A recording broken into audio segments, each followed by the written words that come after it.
Yeah. And you got a job offer tomorrow. That's going to be cool. Yeah, I got a job interview tomorrow. Nice. So far, the summer's been a permanent vacation.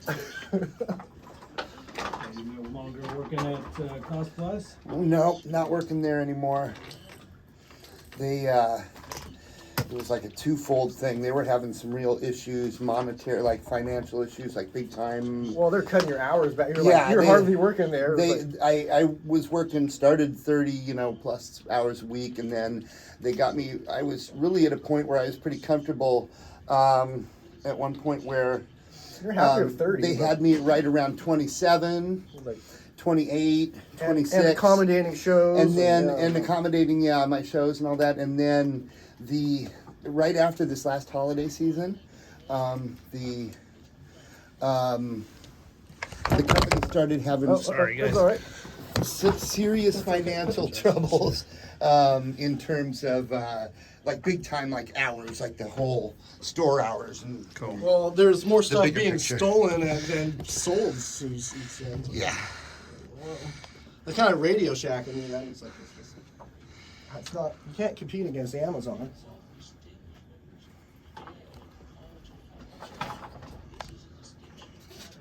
So you have your show back on too, like the Don't Tell Me to Talk or Don't Ask Me to Talk. Don't Ask Me to Talk, yeah. So in the podcast. Yeah. Yeah. You ever gonna write a book with Coach Debbie on the? Thought about it. I'm trying to get my dad to. He's got his book that he's working on 30 years.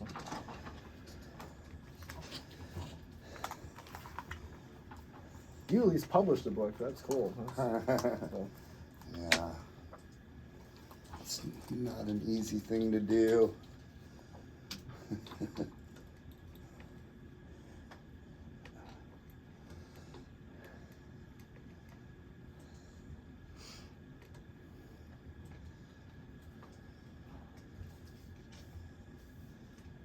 All right. I'm ready if you guys are. I'm ready to rock. I'm good, thank you.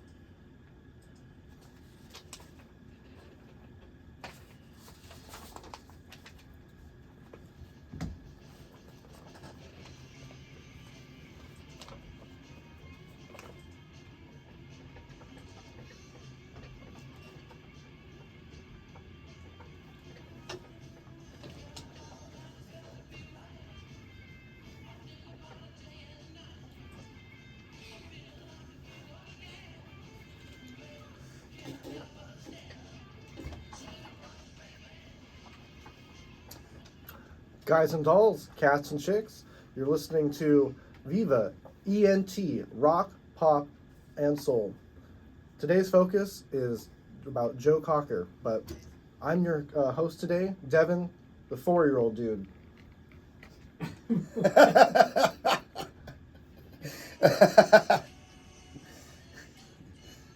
Hey! 4-year-old dudes! You're looking a little...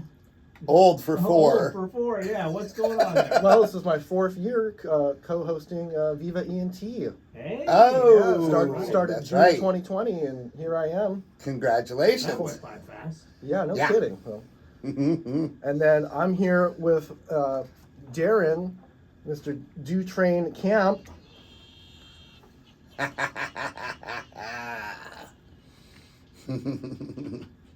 Aye.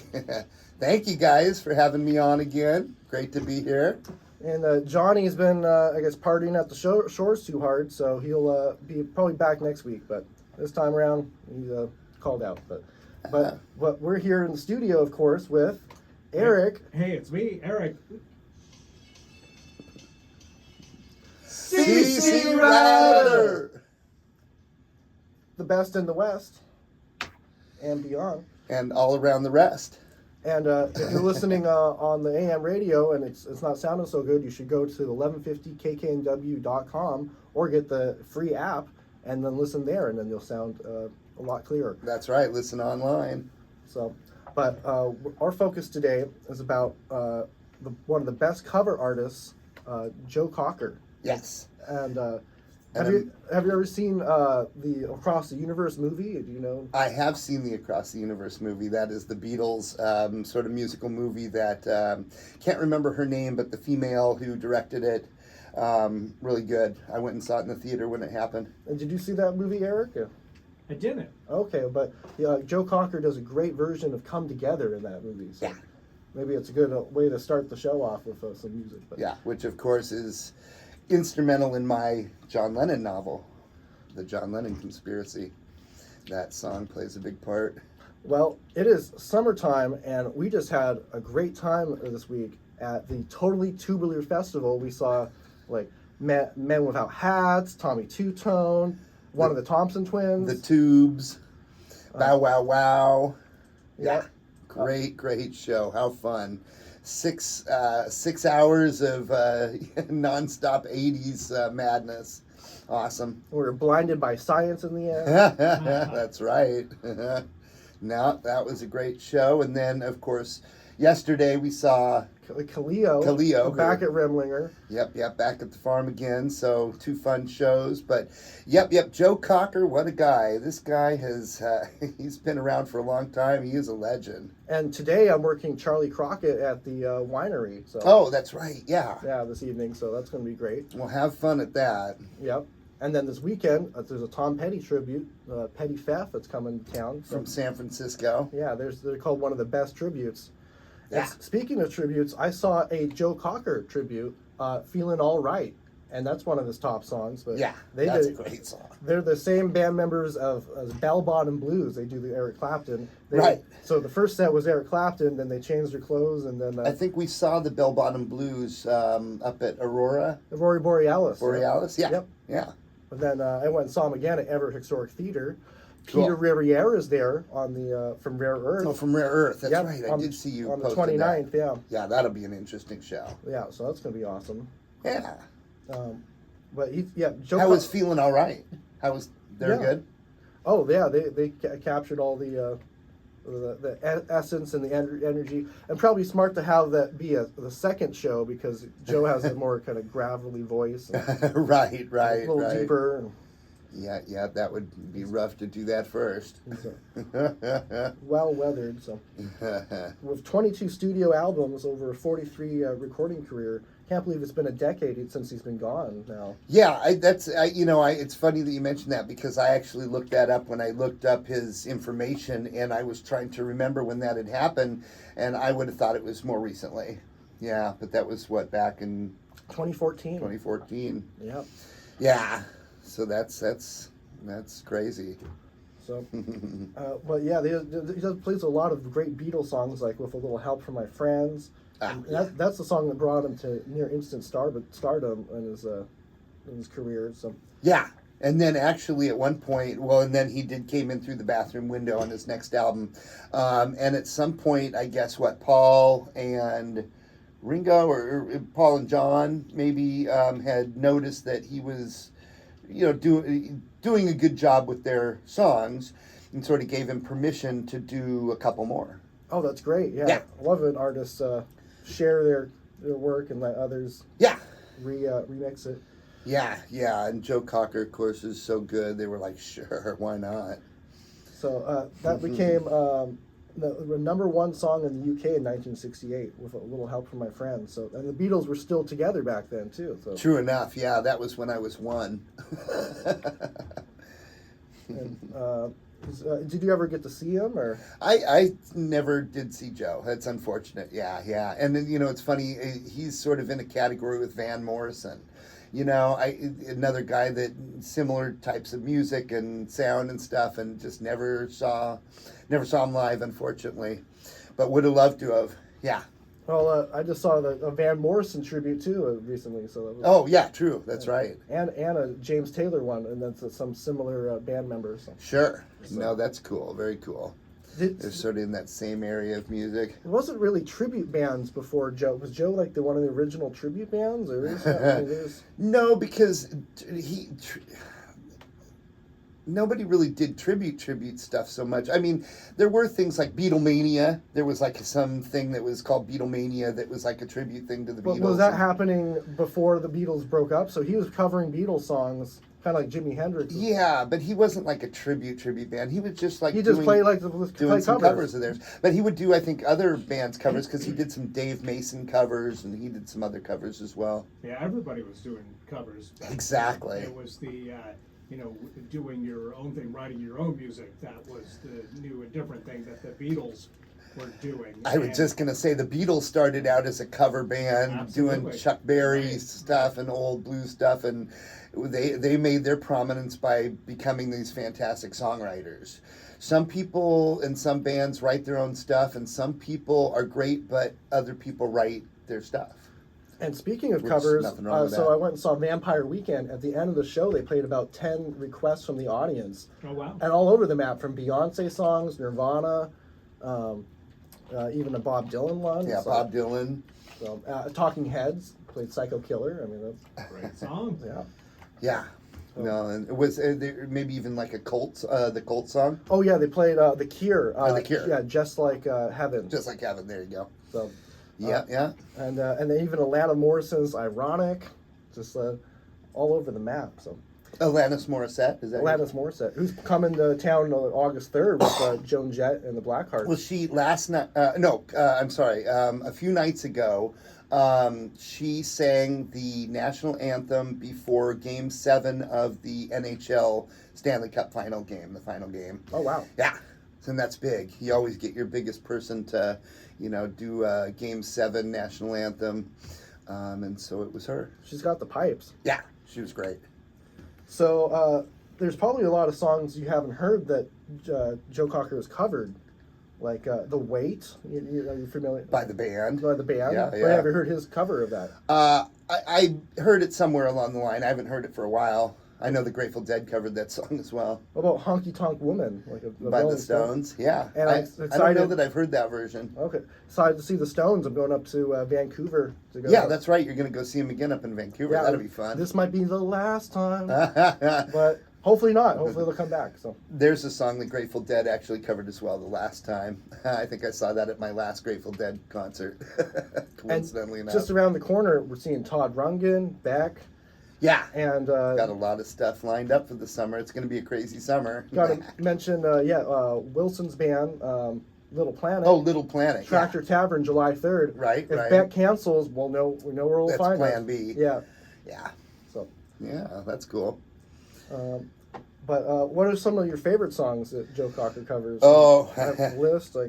Yeah, I mean, well, Feeling All Right, of course, is a huge one. The Letter. The Letter, which is by the Box Tops. Summer in the City. Ooh, Summer in the City might be a good way to start off, since we're living in the city in the summer. Don't Let Me Be Misunderstood, which is an Animals cover. No, he's got, yeah, I think Feeling All Right is one of my favorite that's songs. probably his top hit when you go look him up. Yeah, that's a pretty obvious, Captain Obvious one. And that's how I'm feeling these days. Now, just looking over this list of all these covers, Sorry Seems to Be the Hardest Word, which is one of my favorite Elton John songs. Long as I Can See the Light, which is a Creedence or a John Fogerty song. Unchain My Heart, the Ray Charles. Uh-huh. Yeah. Don't Let Me Be Misunderstood. Or don't. Yeah, I Shall Be Released, which, of course, another band, Bob Dylan song. No, Delta Lady. Delta Lady, there's another one of my more favorite songs by him, Delta Lady. Okay, well, It's a really we'll good play one. that sometime during the hour. Yeah. Right from the beginning, Joe Cocker entwined with the Beatles, interpreting their songs, and of course it was, with a little help from my friends, originally sung by Ringo. That was his first number one, but he actually started his career covering the Beatles with the John Lennon song, I'll Cry Instead. Oh. Didn't chart, 1964.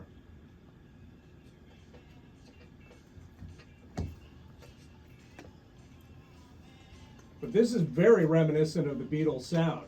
Oh, yeah.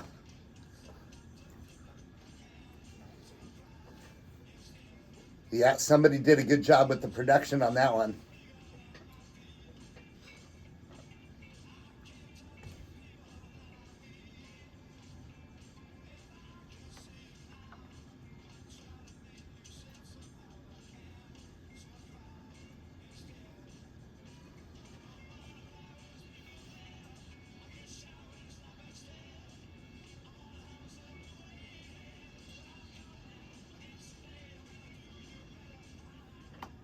Sounds like a carbon copy of the original almost. It's Yeah. real close. Like I said, whoever did the production on that really nailed it. Yeah, they dialed in that sound very well. Yeah. So then he releases a song called Marjorie, and then that did okay. It went to 48 in the UK, but it was 4 years later, 1968, with a little help from my friends, that went to #1 in the UK and 68 in the US. Wow, that's surprising. Yeah. It was one of those ones, I guess, that just grew and grew over time. I believe this was actually used as the theme for the Wonder Years, the TV series. It was. Yeah. Yes. When was that show out? I'm not familiar. That's got to be what, late 80s, early Late 90s. 80s, yeah.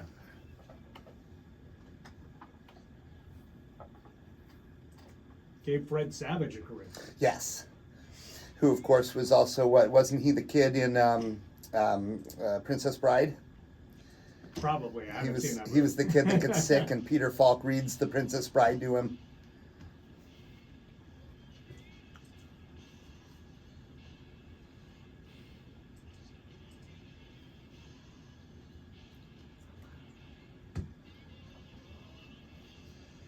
And with a little help from my friends, becomes the title of the debut album released the following year in '69. And, a great title because it featured so many stars helping out on, musically. Like Jimmy Page, for instance, is Uh-huh. on this album. Steve Winwood is Yep. on the album. From Carol Traffic. Kay is on the album. So Plays bass. yeah, Tony Visconti, production and guitar. Mm-hmm.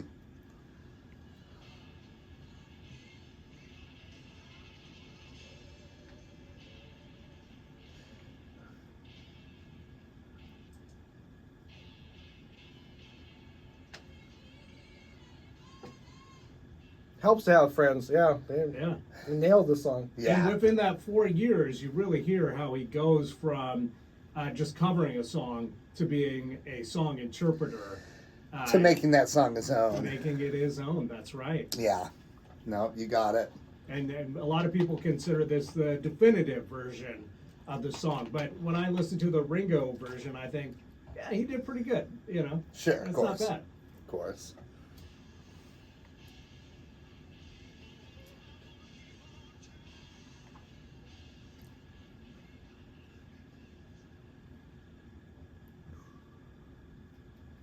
So they played were they playing at Woodstock? No, he was playing several festivals like He the played at Woodstock. Newport Rock Festival, Denver Pop Festival, and they heard about Woodstock, and so they played. Yeah, I guess they did play at Woodstock. They had to be flown in by helicopter. Yeah, that's what I was going to say. He was famously flown in because, of course, that Woodstock was a mess. I mean, it was a mess with it rained torrentially 2 of the 3 days and just caused a big mud pit, and of course the traffic with they didn't expect People abandoned cars. yeah and just abandoned walked. cars on the highway and stuff and just walked in because they say 500,000 people might have been there, but yeah, and so he helicoptered in, which is really nice, and his performance I've seen it, it's good. And then, he plays a Feeling All Right, Something's Coming On, Let's Go Get Stoned, and I Shall Be Released. And Yeah. then, with a little help from my friends, and it was like an eclipse. It was a very special day. Yeah. He would comment later. Yeah.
So, this is one of Joe Cocker's best known tracks now, and considered one of his most legendary tunes, and it's been used in movies, commercials, and TV shows.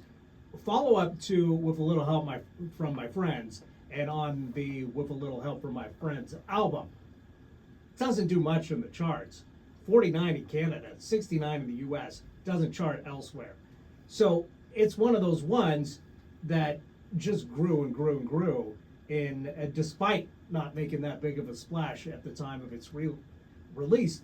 I think they heard the hit potential because they re-released it in '72, but it still didn't do much. 35 in Canada, 33 in the US. Yeah, and then you know what they did after that to make it a big hit? They put him on Saturday Night Live. Right. But before that, he was on the Ed Sullivan Show. But and true enough that that helped as well. I have a funny feeling that the whole thing with John Belushi though was another place where that just grew fans exponentially or whatever, because it was such a funny and He played with John Belushi? Yeah, he was on Saturday Night Live as the musical guest, and of course John Belushi had a very famous impersonation of him and his gyrations and his mannerisms and stuff when he sang, and did some spoofs of him.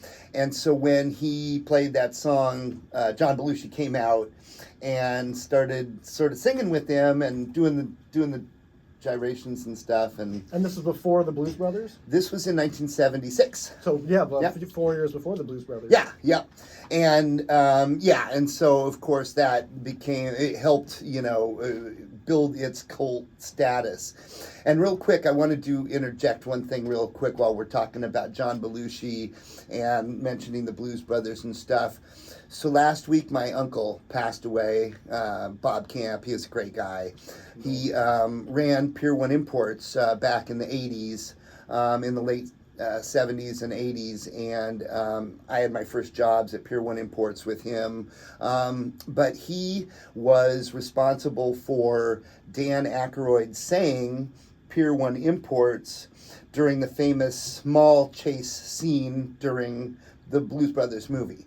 And what had happened was that mall was going to be torn down, and all the shops that were in the mall previously got offered to be in the movie or not be in the movie. You had to pay a big amount of money, like $5,000 or something, to keep your signage up and be in the movie and get the PR from it. My uncle actually threw some extra money on the table so that that's a little memorable line. He's like, yeah, I mean, because there's only a few lines during there. He talks about Oldsmobiles are in this year, and he mentions Pier 1 and some other businesses, but those were the businesses who actually threw money down to have that happen. And so that was one of the big things that my uncle was responsible for doing during his lifetime, will be forever immortalized in the movie.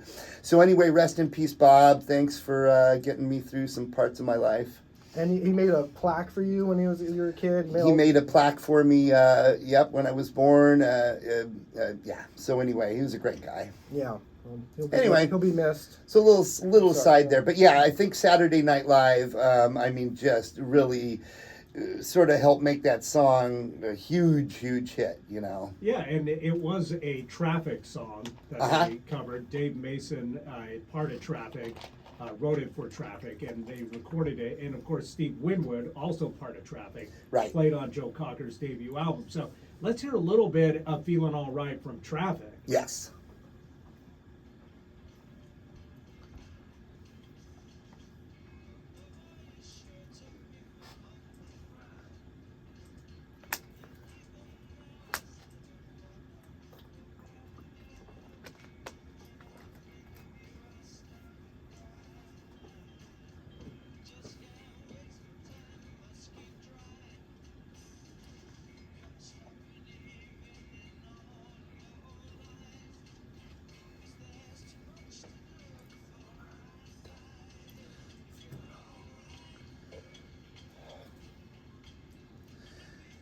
back in 1996, I actually went out to the Gorge and saw the sort of reunion of Traffic that year with Jim I Capaldi. bet there was a lot of traffic getting that show.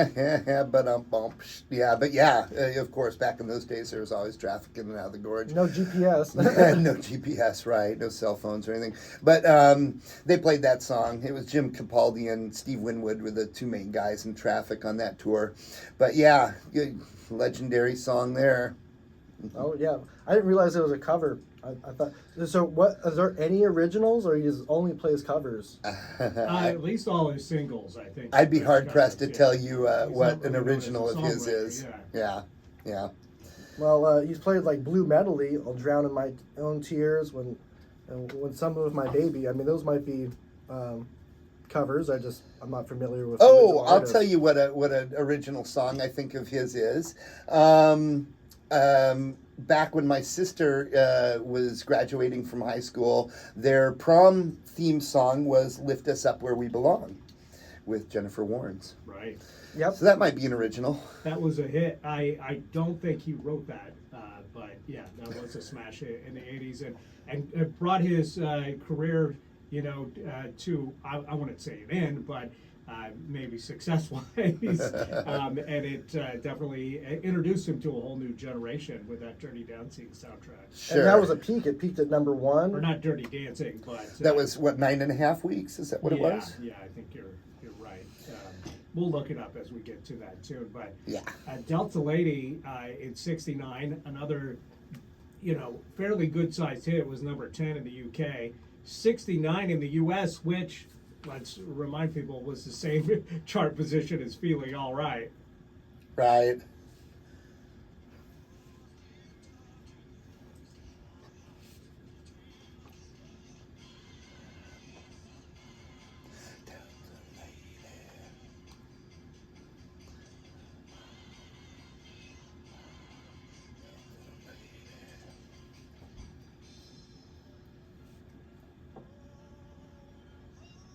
Now, Delta Lady was written by Leon Russell, but I believe that Joe Cocker did the first version of the tune. Interesting. Leon Russell was a great And was musician. Leon Russell involved with that as well, as like on keys or? No, I don't think so. so. No, but he wrote the song and probably had that demo floating around. Joe Cocker decided to record it and made it famous. Yeah, great song. And he was playing like Madison Square Garden by this point, so that really his career just kept getting bigger and bigger. Right. Yeah. Oh, he definitely was a star.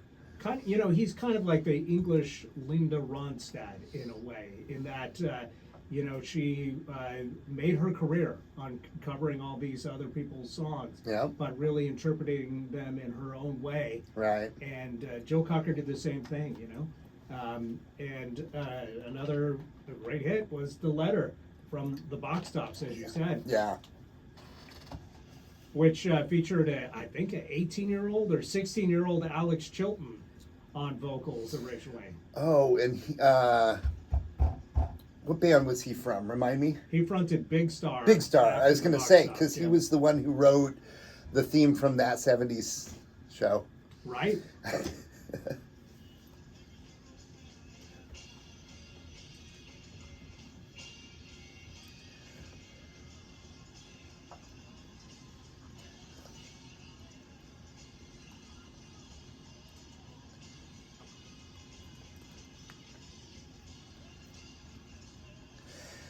And another cover that he did that was radically different from the original, putting his own Absolutely, stamp yeah. on it.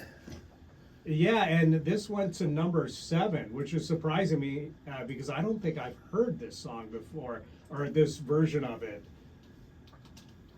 I had no idea that he actually covered it. But Oh, really? Oh, yeah. This I've is heard this like- one. Yeah. They were definitely playing that as a tribute. But I think we got to play a little bit of the Box Tops version. Please.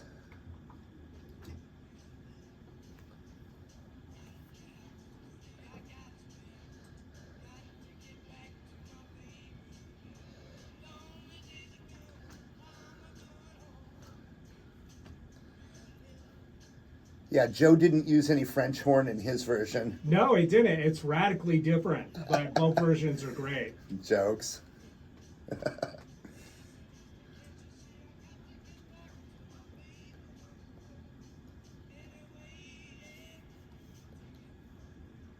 And just, I mean, the idea that Alex Chilton is a teenager Yeah. at this point and It's still awesome. sounds like a seasoned blues guy or something, Yeah. doing the vocals on those box tops tracks always blows my mind. Incredible. Yeah.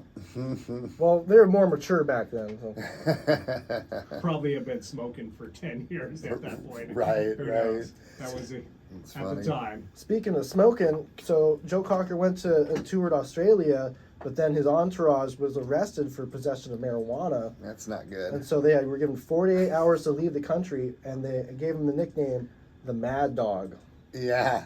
But it sparked debates about legalization out there. So Well, and then, of course, Mad Dog's an Englishman. yep. Became one of his albums. Yes. And in honor. and was that in the 80s about when he did that? Or Oh, no, Mad Dog's an Englishman was in the early 70s. okay. Right over. I can stand a little rain was his album in '73. So That was a little bit after Mad Dog's an Yeah, Englishman. Mad Dogs and Englishmen came out in 1970. 70. And that's the album that featured The Letter. Yeah. And the follow-up to that, Crimea River, and his self-titled album comes out as his second album, Right. which they kind of did it backwards from how most folks do it. But there are no rules. Well, I think Heart's, eighth album was their eponymous album? Right. or But something. also, Joe Cocker had an album called Joe Cocker, and he had an album called Joe Cocker. Right, with an exclamation Actually, point. Right. Well, and my favorite band, the Grateful Dead, they had two albums called just the Grateful Dead, their debut album, and then also a live album that really became known as Skull and Roses, or Bertha, but it was also just titled the Grateful Dead, which made things confusing. and your channel's getting big too. Your Grateful Dead Warlocks channel. That's true. 2,000 subscribers. Yeah, over 2,000 subscribers. I think I have over 1,400 videos up on that channel now. Yeah, Yeah, that's cool. yeah. But that was another situation like that. Well, you mentioned his 1974 album, I Can Stand a Little Rain, and this one has another one of his best known songs on it, his version of You Are So Beautiful. Yeah. So let's hear a little bit of this. Yeah, the Billy Preston song.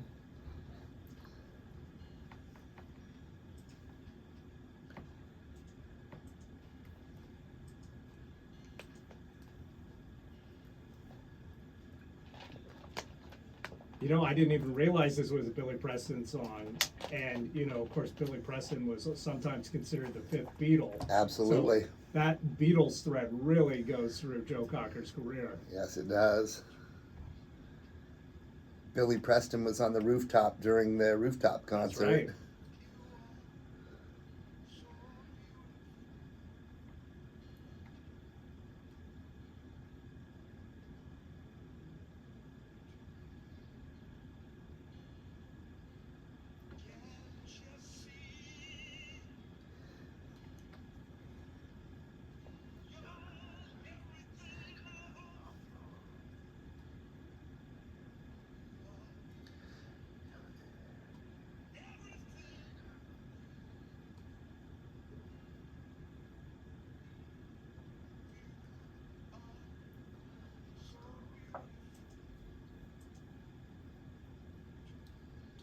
And a sound-alike version of this was famously used on a Simpsons episode.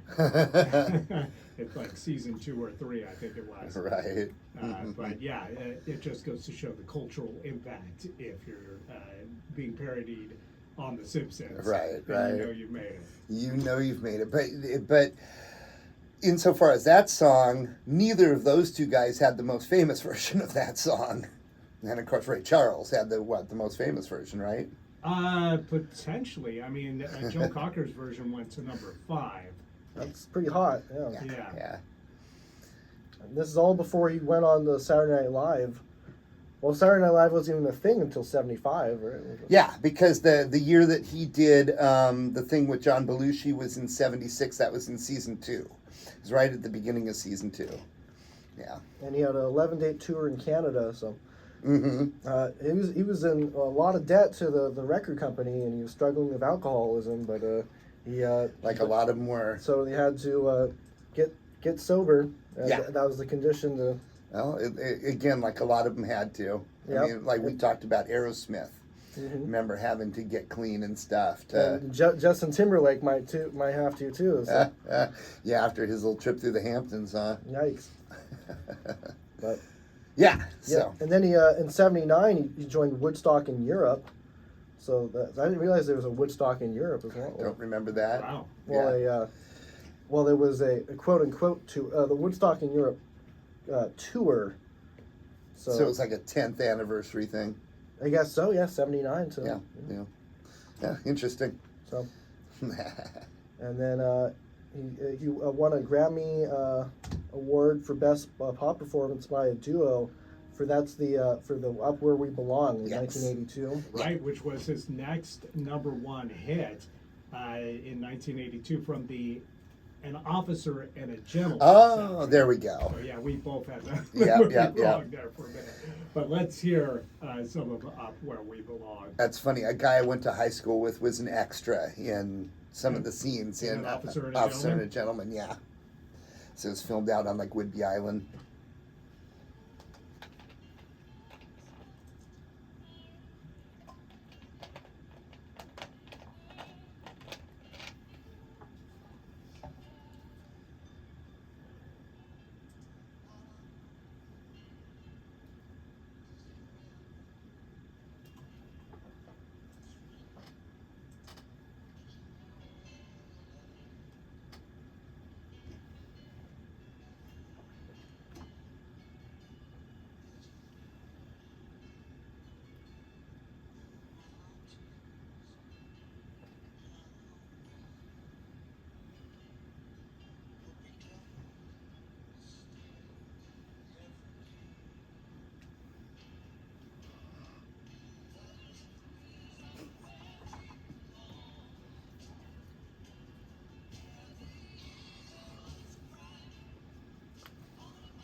Yeah, the song written by Jack Nitschke, Buffy St. Marie, and Will Jennings.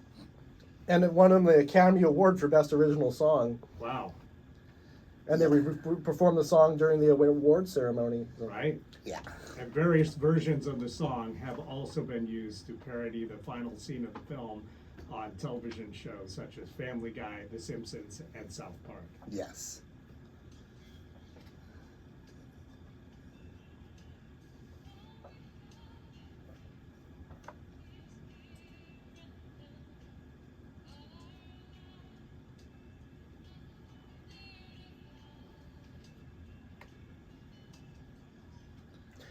So then a few days after winning the Academy Award, he performed You Are So Beautiful with Ray Charles, with Jimmy Page, Eric Clapton, Jeff Beck, Steve Winwood, Bill Wyman, for an action into research into multiple sclerosis. So, Wow. yeah.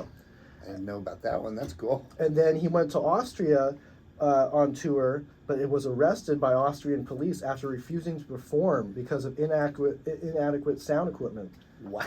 But the charges were eventually dropped and he was released. But you got to watch out where you're touring. You better meet those contracts. So. Yeah. That's trouble in 2 countries beginning with the letter A.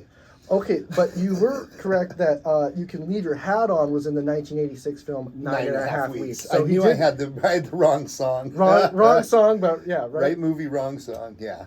And also on his album called Cocker, since he had already done Joe Cocker. Joe Cocker! Yeah, Joe Cocker and then Joe Cocker. Did he ever just do Joe? I'll have to look through. That'll probably be his next album. He had Joe Cocker Live and the best of Joe Cocker. Right. But I'm not seeing just Joe.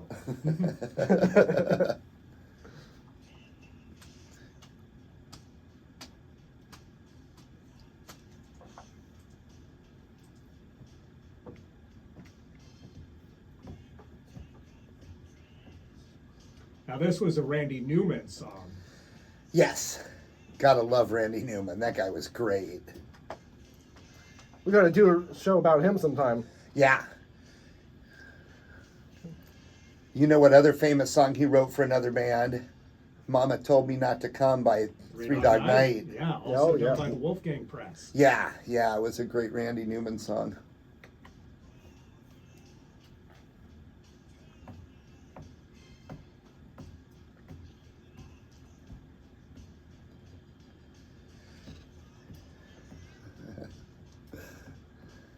Of course, I know a lot about Randy Newman because I'm still short, and so Right. so when that song "Short People" came out in junior high, man, I used to be the butt of a lot of Randy Newman jokes. Oh, no. It's all good. Well, did you know that Three Dog Night also covered this song?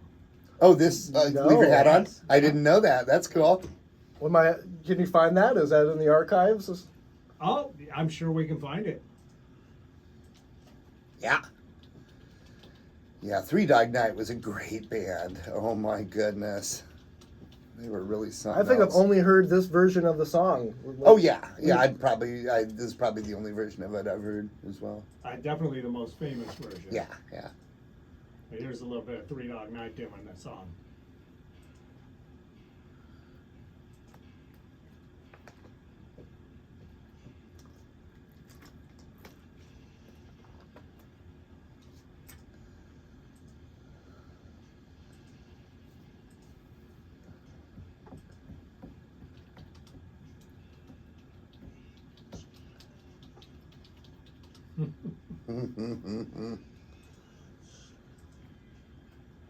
Listen to that. It kind of sounds like he's trying to do a Randy Newman impression Yeah, on that. He really does. Yeah, I think Joe Cocker figured out that you shouldn't do an impression of the singer that did the demo. Right. But, Well, as we noted earlier, Joe is famous for making the songs his own. exactly, yeah. So whereas Three Dog Night was probably and maybe even back a little further back, it was more standard when you were trying to do a cover of a song to be more respectful or whatever of the original version. I mean, I can't think of too many other versions of like songs that are radically different. You know what I'm saying? Yeah, Before it's that, definitely a tightrope because you want to keep the essence of what makes a song great, but Right. you also want to make it your own. Right. And I think in Joe Cocker's case, by covering maybe some well-known songs or maybe songs that are already established, maybe not so well-known, but he maybe felt that freedom to do his version of it because you could always go back to the other recordings. Sure. of it. Yeah. So maybe he felt a little more freedom rather than, Constriction. yeah, Three Dog Night. Who knows? Yeah, he always had a well balance of between straying too far from the song and doing a carbon copy of the original. Right. Well, another one of his most famous songs is his version of Unchain My Heart.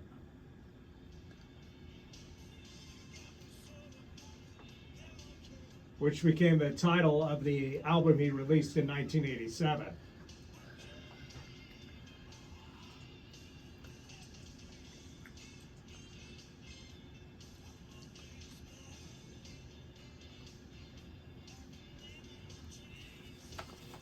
And this was a song written by Bobby Sharp and first recorded by Ray Charles.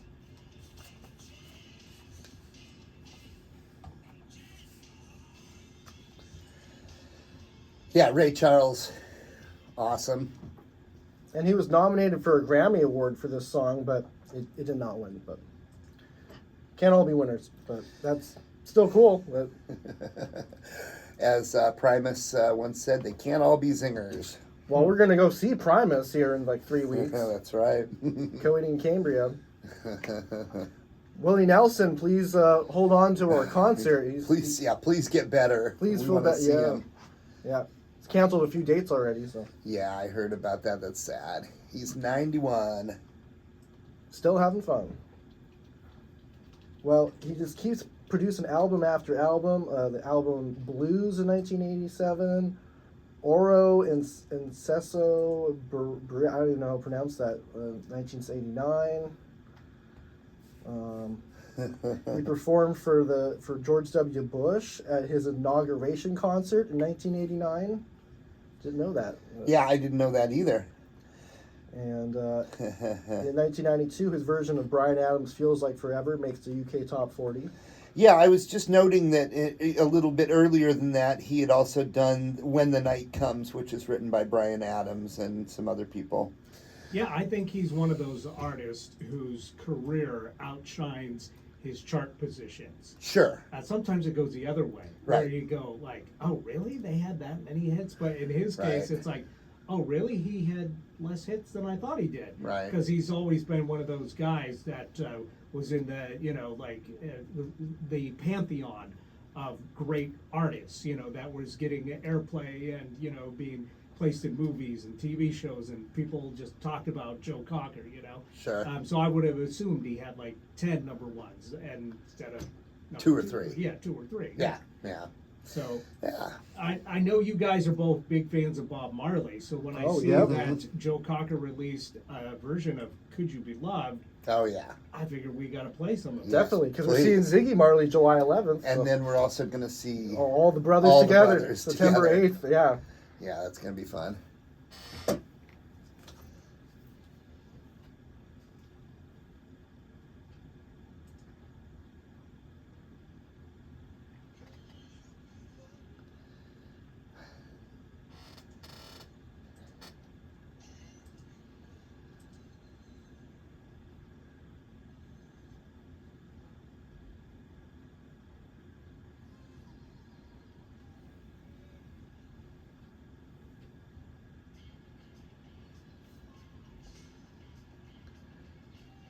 And once again, radically different from the original. Absolutely. Almost unrecognizable. Yeah, exactly.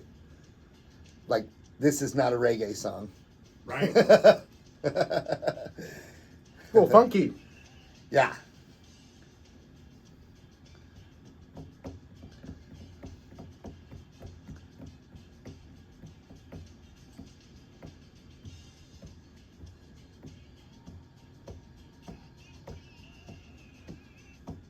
All right. Well, there's the reggae bass, so Right. I feel better. Yeah, but once again, he made it his own. Yeah. But with a good tribute to the I3s, Rita Marley and the other two ladies that sang back up for Bob, with the good backing vocals there. And I just saw the Wailers a few weeks ago. They did a great Yeah, job. that was awesome, huh? Yeah. I bet that was a great show. Legends. And then, 92, he was putting like the Bodyguard soundtrack. He was part of that. Yep. Yeah, he probably made a mint off of that because of that featuring the best-selling single of all time. I think at that point with Whitney Houston's version of "I Will Always Love You." Right. So I gotta imagine if they get an album royalty for being a part of the soundtrack, he probably made amends on that. That's awesome. Just like the lesser-known artists that made amends off of the soundtrack to Dirty Dancing, which was like the hugest soundtrack during the 80s. Right. And then in 94, he was at Woodstock 94 as the opening set. So Yeah. one of the few original Woodstock Festival alumni. And So, that would have been, what, 60, 78, 25th anniversary Yep. And of then Woodstock. yeah, he was nominated for the Brit Awards for British Male Solo Artist, but and he's. What song is this one coming up? Well, this is his version of First We Take Manhattan, which was a Leonard Cohen song, Oh, wow. which, again, I didn't know he did, but when I saw it, I had to look it up because this is a great song.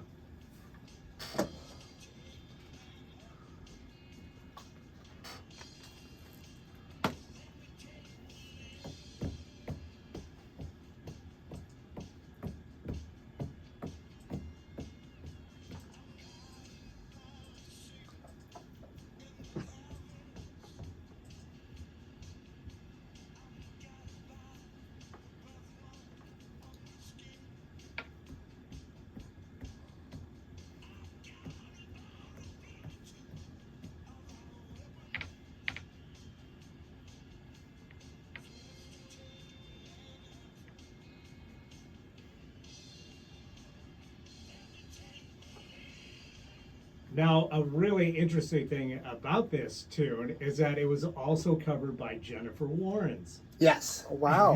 And it featured lead guitar played by Stevie Ray Vaughan. Yeah, I was literally during the song, I was almost gonna interject the fact that that's some pretty heavy guitar for Joe Cocker. Well, I'm not sure who's playing guitar on the Joe Cocker version. I'm talking about the Jennifer Warnes Oh, I version. see. Yeah. Oh, gotcha. Interesting. Wow. What are the odds of that? Somebody that I actually saw live, Stevie Ray Vaughan. Rest in peace. Rest in peace. And then he sung, Joe Cocker sung vocals on Little Wing for Carlos Santana. Yeah. Yep, which is awesome. And then he opened up for Tina Turner on her tour. And then for part of the tour, and then the latter of the tour featured George Thorogood and the Destroyers Who opening I've up seen. for Tina, and we're seeing them again because Yeah, they're opening that's up right. for John Fogerty. That's right. But that's August, so. Yeah. Those guys are great.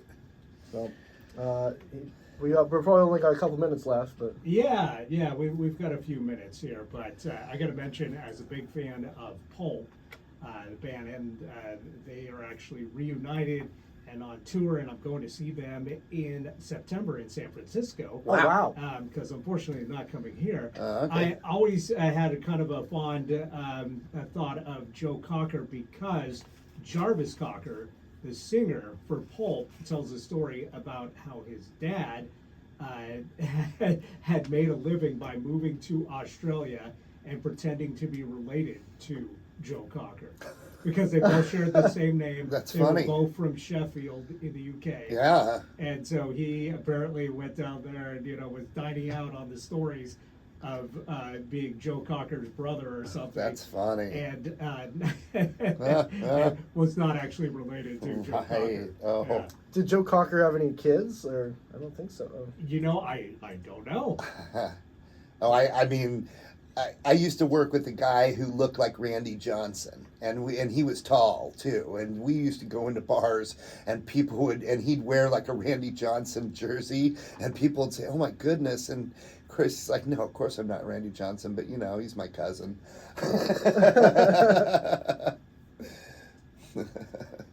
Wow. So he kept on rocking. Well, I was gonna see. Are you able to pop up a little bit of "Come Together"? Absolutely. I That's think we'll go out with that. that's a great song. Yeah, because So come to go over. We Oh. got a couple announcements. Right. The Viva ENT Rock Pop and Soul Facebook group. Yep. Come join the group and interact and have some fun. I got a great question up about how many bands you've seen live. On like 48 bands. Yeah, there. out of a list of 48 bands, how many of them have you seen live? And you've seen like 35. And I'm at 35, so that's pretty good. And we're going to be at 38 by the end of the year. That's right, because we're going to check 3 more off the list here soon. Def And then, Leppard and and then ELO and oh goodness. Anyway, you've got a big channel. yeah, Devin Creisler Studios, 20,000 subscribers now, Wow. and getting more content up by the day.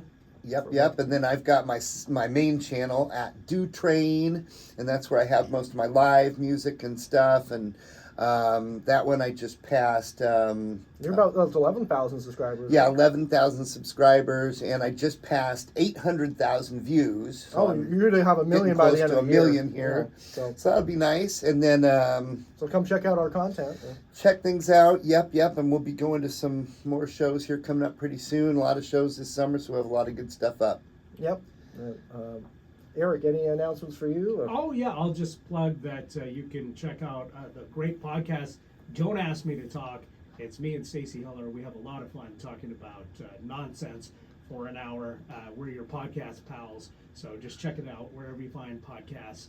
And batterseedband.bandcamp.com for Perfect. great music. And our debut album is still available, so check it out. Awesome. Well, keep on rocking, everyone. Yeah, keep rocking across the universe. We started off with Joe Cocker's first single, which was a cover of a Beatles song. We're going out with another cover of a Beatles song from Joe Cocker. And it was featured in the movie Across the Universe. Yeah, and I actually went and saw that movie in the theater when it came out. Me Yeah, too, because yeah. I was working at the, no, it was before I worked at the Fifth Avenue Theater, but my dad was involved with the Fifth Avenue Theater, and since it was a musical movie, and had the Beatles connection. I definitely saw it. It was a really good one. Well, thanks for coming on again, Darren. Thanks for having me on, guys. Appreciate it. Directed by Julie Taymor. Yeah, Julie Taymor, and she did she was famous for doing another big movie. Was it The Lion King? We can find out. I believe it was. All right, tune in next week for more infotainment. Known for freedom, for Frida, Across the Universe, the Glorias, Titus, and many, many more, including The Lion King, I guess. Yeah. Yeah, I knew you that was called right. it. Yeah, she's very famous. She's great. Yeah, Julie Taymor. huge movie. I thought it was great. I'll have to check it out. I haven't seen it. Yeah. All right, everybody. Thanks for listening. Keep on rocking across the universe.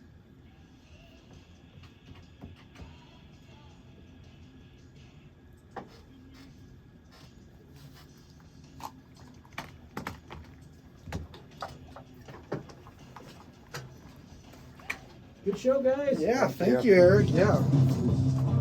Awesome. Yeah, I never heard this version. Yeah, this Really? is an Yeah. obscure version. I've heard it, but I haven't heard it for a while. Right. Thank you, sir. Thank you very much. Yeah. Heavy.